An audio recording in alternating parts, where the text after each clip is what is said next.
Salut à tous, bienvenue sur Archibarlou. Merci d'être là. C'est désormais votre rendez-vous du jeudi soir. Donc, à mes plus fidèles alliés, à mes plus fidèles supporters, merci une fois de plus d'être là, d'avoir veillé encore et d'avoir attendu la sortie de la vidéo. Donc, je perds pas plus de temps. Je lance le générique et on part tout de suite après de ce qu'on va faire ici ce soir.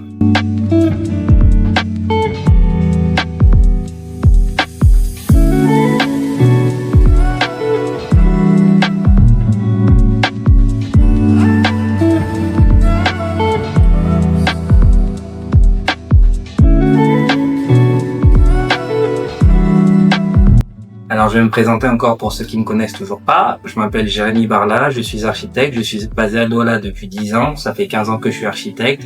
J'ai travaillé en France, en Côte d'Ivoire et maintenant au Cameroun. Je suis architecte associé, j'ai ma propre agence. Et effectivement, sur cette chaîne, j'accompagne les gens qui veulent investir et construire au Cameroun, surtout ceux qui sont à distance et qui ont besoin d'un accompagnement, je dirais, technique. Donc, peut-être que dans cette chaîne, vous allez trouver des petits conseils, des petits tips. Parfois, il y a des entretiens avec des gens qui ont construit ou des gens qui se posent des questions. Et peut-être que ça va vous pousser à l'action et vous encourager justement à vous lancer. Alors, je vous l'ai dit, l'un des objectifs aussi de cette chaîne, c'est de vous permettre de vous partager mon expérience professionnelle, mais aussi ma réflexion sur le métier, sur le sens des responsabilités. Et je suis pas là pour ni jouer un rôle, ni pour cacher quoi que ce soit. Donc, c'est pour ça que je partage aussi ce que je vis au quotidien. Cette semaine a été très compliquée et je me suis donc dit que c'était l'occasion de pouvoir ouvrir une réflexion par rapport à ce que nous, on peut aussi rencontrer dans le métier, notamment au niveau du sens de la responsabilité. Alors, rappelez-vous, la semaine dernière, j'ai fait une vidéo qui parlait de l'ego de l'architecte et de l'ego du maître d'ouvrage. C'est vraiment une grosse épine qu'on peut mettre dans le pied d'un projet, justement. Quand il y a trop d'ego qui prend trop de place, ça peut causer tous les problèmes qu'on peut imaginer. Je vous invite à aller voir la vidéo que j'ai faite la semaine dernière qui était hyper intéressante. Donc, je vous invite à liker, partager tout ça, commenter et voilà, écrivez ego sous la vidéo pour voir si vous avez vu et si ça vous a intéressé. Mais là, ça m'amène effectivement à me poser la question sur maintenant le sens de la responsabilité. Effectivement, je dis tous les jours que nous sommes architectes, nous sommes responsables parce que c'est nous qui répondons devant le client. Mais justement, quelle est la limite justement de la responsabilité de l'architecte? Quel est son champ d'action? Quel est son pouvoir vraiment? C'est pour ça que ma vidéo s'appelle Architecte, est-ce qu'on est des magiciens ou pas? On se pose la question. La réponse, il n'y a pas de mystère, non.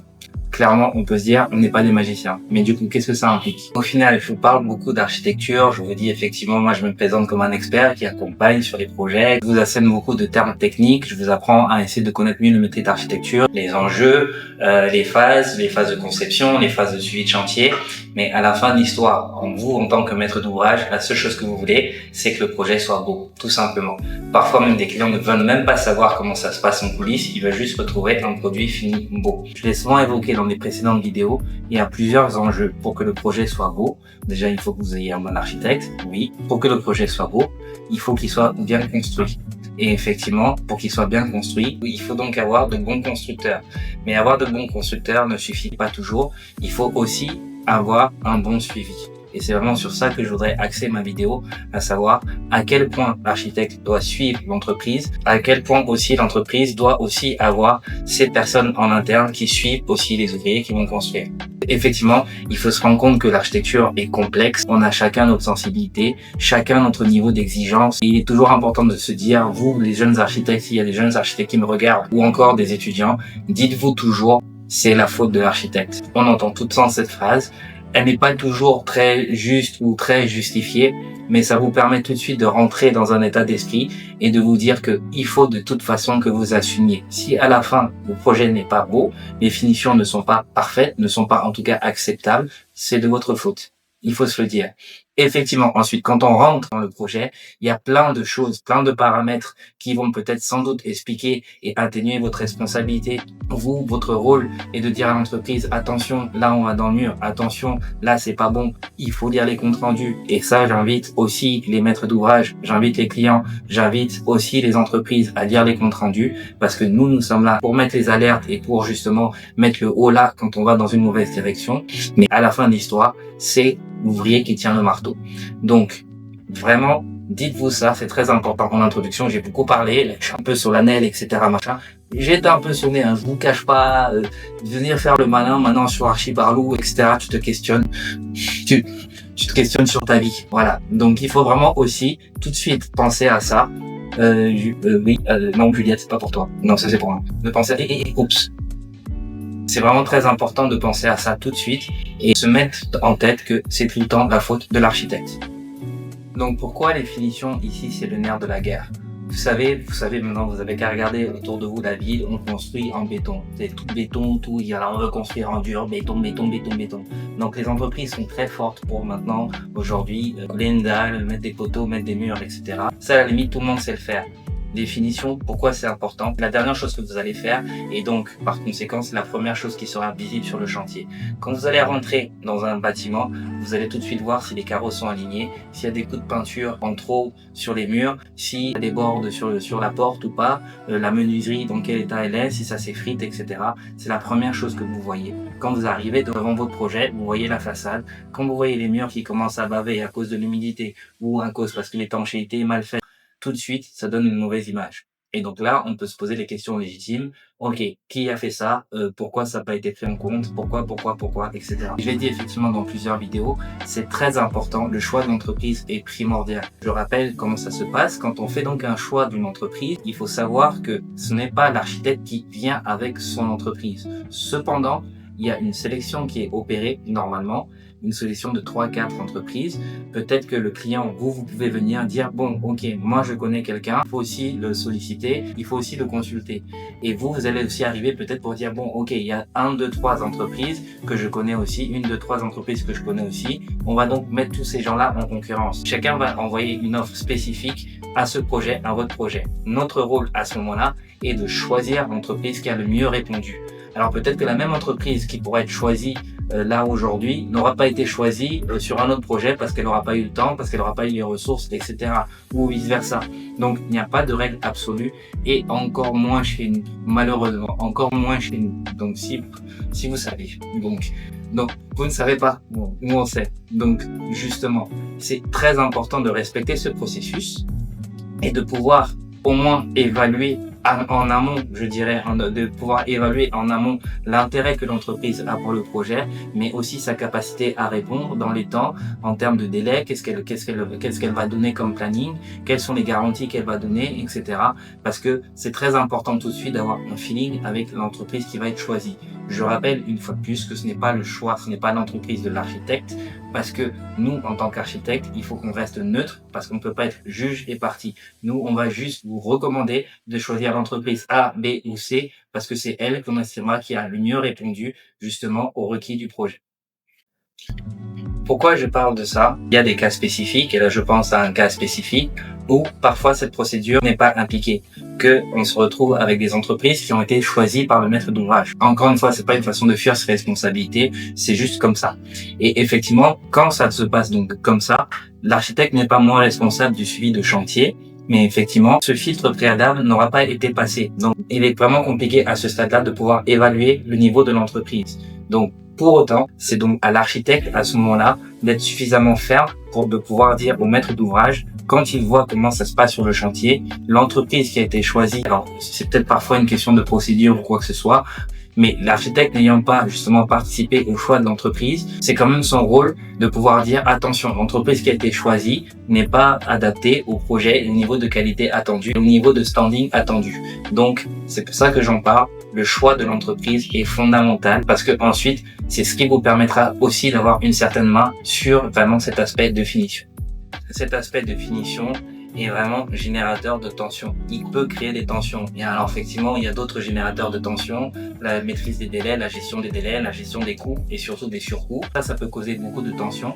Mais quand on arrive aux finitions que le bâtiment n'est pas recevable, parce qu'il faut toujours savoir que quand on finit donc un bâtiment, on arrive à ce qu'on appelle la phase de réception. La phase de réception, c'est quand toutes les parties du projet sont là, le maître d'ouvrage, le maître d'œuvre, donc l'architecte et l'entreprise sont là et que tout détail, tout manquement est scruté pour dire justement ça va, ça ne va pas. Quand une fois qu'on note tous les petits détails, le carreau ici est cassé, la porte ne se ferme pas très bien, la fenêtre a une fissure et tout est noté dans un rapport avec certaines réserves qui sont donc à lever. Une fois que ce rapport est donc posé et signé et validé par tout le monde, l'entreprise a un certain délai pour faire ce qu'on appelle la levée de réserve. Et effectivement, la levée de réserve, c'est toutes les corrections qui vont être faites suite aux remarques qui auront été faites par le maître d'ouvrage, donc le client, et par l'architecte.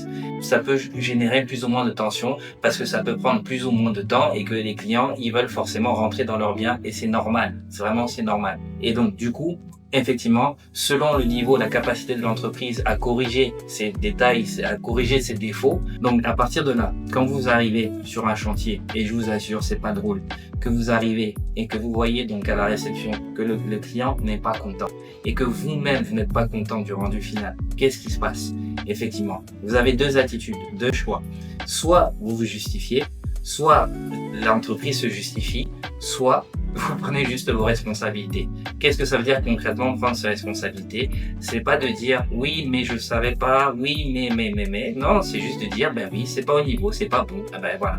À ce stade précis, il faut arriver avec des solutions, proposer un plan au maître d'ouvrage pour lui dire voici les mesures qui vont être prises pour venir rattraper ces erreurs. Alors quels sont les types de solutions? Parfois ça veut juste dire doubler les effectifs, changer d'équipe.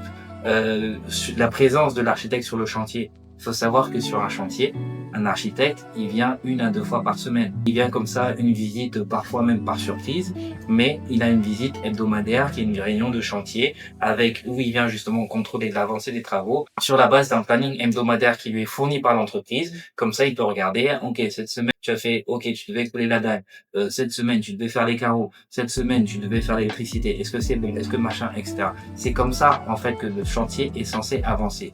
Donc effectivement, quand l'entreprise ne prend pas ces préalables-là, c'est donc à l'architecte d'être suffisamment ferme, de pouvoir dire au client, attention, cette entreprise n'est pas compétente. Maintenant, effectivement, c'est au client, lui, de prendre la décision, de dire oui, non, on continue. Si maintenant le client dit ça va être trop compliqué, nos process sont trop compliqués pour changer d'entreprise, voilà, on continue comme ça, la responsabilité va effectivement être partagée. Mais à la fin de l'histoire, même si c'est la faute du client, même si c'est la faute de l'entreprise, même si c'est votre faute, ça restera votre faute. Parce que, comme je vous ai dit, les finitions, c'est ce qui est visible à la fin. C'est votre nom qui apparaît sur le chantier. C'est donc vous qui devez répondre. Et voilà. Donc, en fait, nous, on est dans une position où on n'a pas d'excuses. On peut avoir tous les éléments et il s'avère qu'on a tous les éléments pour justifier que certaines décisions auraient pu être prises ou on aurait peut-être dû prendre la direction qu'on a suggérée, mais on n'a pas été assez ferme, tout simplement.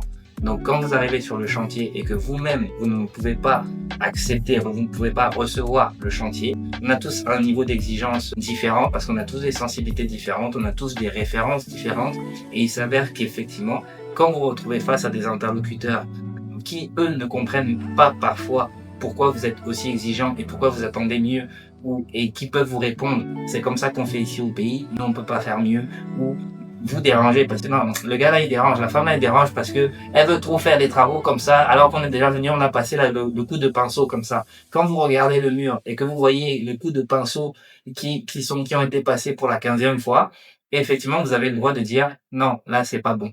Donc il faut vraiment pouvoir trouver des interlocuteurs qui ont les mêmes niveaux de référence et qui peuvent comprendre. C'est pour ça que je reparle du choix d'entreprise, de trouver une entreprise qui elle va comprendre que oui, effectivement, avoir un mur où on voit les coups de pinceau dans tous les sens, etc., ou la trace de pas sur les carreaux, c'est juste pas normal.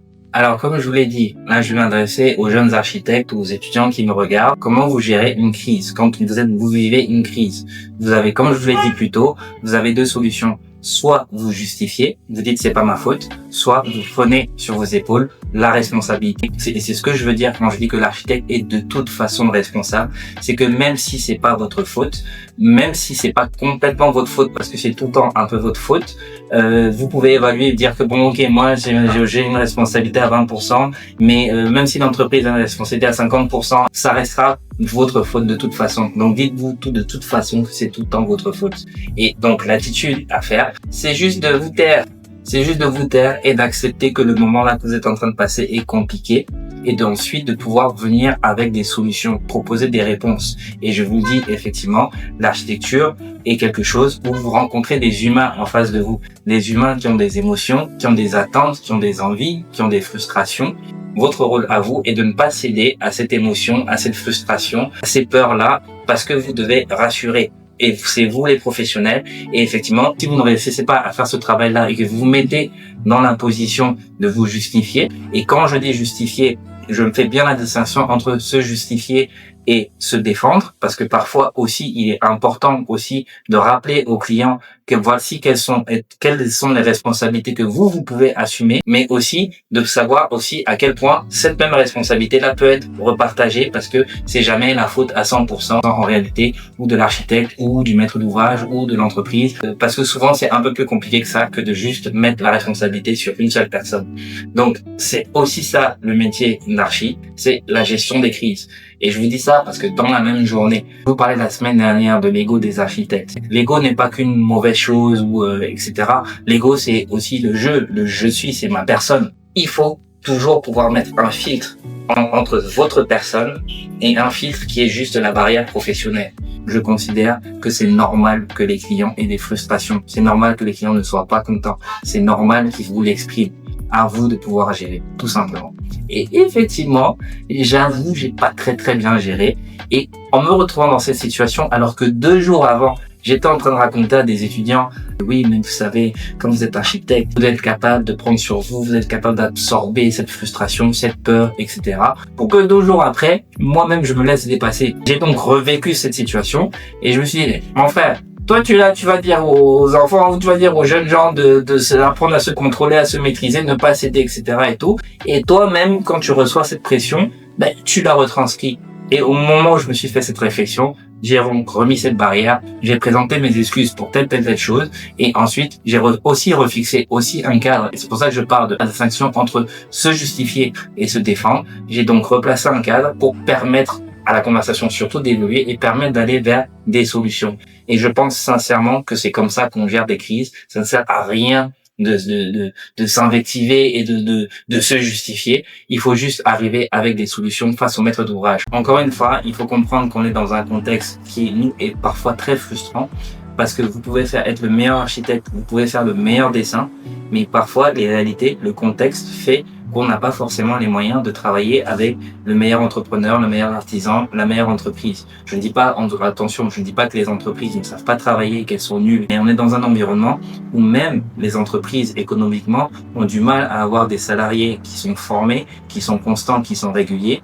Et parfois, quand une entreprise aura un marché, elle va donc employer des gens ponctuellement. On les appelle les manœuvres, on les appelle les tâcherons. Et comme son nom l'indique, les tâcherons sont payés à la tâche. Ils font une tâche. Donc, il travaille peut-être 1 jour, 2 jours, etc. Quand le peintre, il vient là, lui, à la limite, il s'en fout de savoir si dans 6 mois, votre projet sera bien peint, ou etc. Et effectivement, s'il n'y a pas d'accompagnement suffisant, s'il n'y a pas de suivi, s'il n'y a pas d'exigence à 100% du temps, une fois que tout ça s'accumule, ça peut donc causer des problèmes. Il y a aussi le fait que la confiance n'exclut pas le contrôle. On peut très bien se dire que bon, là on est venu 1 fois, on est venu 2 fois, c'est bon, on a vu, il y a une bonne ambiance sur le chantier, on s'entend bien avec l'équipe. Quand l'entreprise va vous dire oui, ça ce sera fait, ne vous inquiétez pas, il faut toujours être là derrière pour être sûr que c'est bien fait, reposer la question, rechallenger, etc. Parfois l'entreprise va vous dire oui, on a commandé les ampoules, on a commandé les lampes, ça va arriver la semaine prochaine. Ok, montre-moi, ok, la semaine prochaine, il faut reposer la question, est-ce que c'est arrivé, etc. Ce que nous on aurait dû mieux faire, ce que moi j'aurais dû mieux faire, c'est peut-être encore plus sur le dos de l'entreprise, appuyer encore plus notre suivi. Et effectivement, j'ai dit aussi à mon équipe, c'est ce que ça implique. Ça veut dire qu'il faut être plus présent, qu'il faut être plus rigoureux, qu'il faut être plus ferme. Même face au maître d'ouvrage, il faut pouvoir lui dire, comme ça nous est déjà arrivé dans le passé sur d'autres chantiers, là on arrête les travaux, on stoppe les travaux parce que l'entreprise fait n'importe quoi. Tout simplement. Et voilà, il n'y a pas de demi-mesure à avoir. Et même si on est pris par le temps, même si on est pris par le délai, accepter parfois que le chantier peut prendre du retard, mais peut-être que parfois c'est pour le mieux parce que l'entreprise qui réalise n'est tout simplement pas qualifiée et qu'à la fin, personne ne gagnera quoi que ce soit si le projet est fini, mais qu'en fait, il n'est pas recevable et que vous-même, vous ne pouvez pas dire fièrement, c'est moi qui ai fait ce projet. Donc voilà. Donc, une fois de plus, c'est pas une vidéo pour se justifier. C'est peut-être même une vidéo témoignage. Je m'interrogeais. Mais il est important aussi de pouvoir se dire que le dialogue et la communication est très importante entre tout le monde, entre tous les acteurs. Et ça reste un métier et un secteur où ce sont des humains qu'il faut gérer, ce sont des sensibilités qu'il faut gérer. Il faut tenir compte de tous ces aspects-là parce qu'on a tous des sensibilités différentes, on a tous des attentes différentes, on a tous des niveaux d'exigence différents. Et effectivement, il faut que vous compreniez que c'est relatif au choix de l'entreprise. Plus vous allez prendre une entreprise qualifiée, qui vous coûtera donc forcément plus cher, plus pourrez être éventuellement rassuré sur les finitions, sur le niveau de garantie que vous pouvez attendre à l'issue d'un projet. Donc voilà.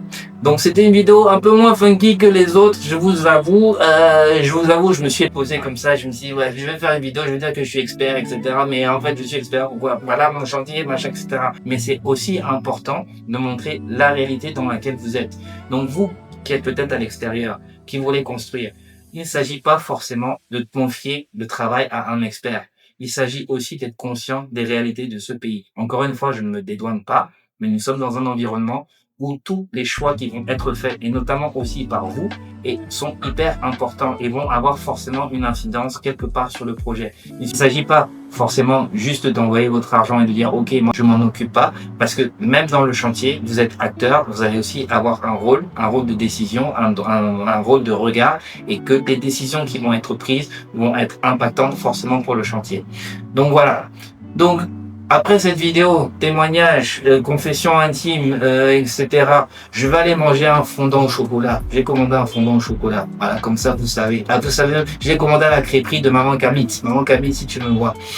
Mais en attendant, je vous invite quand même à liker, à commenter même Asia. Dites juste Asia par rapport à ma semaine. Demain, il fera jour. Et c'est ça aussi qui est important. Demain, il fera jour, ça va aller. Commentez juste Asia pour dire que vous avez vu ma vidéo, que vous comprenez que le Cameroun, c'est pas facile, mais ça va aller, ça va aller. Est-ce que ça peut nous battre? Ça peut pas nous battre.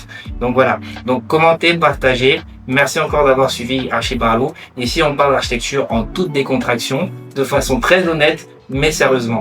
Donc voilà. Merci beaucoup. On a fait ce qu'on a à faire. Ciao.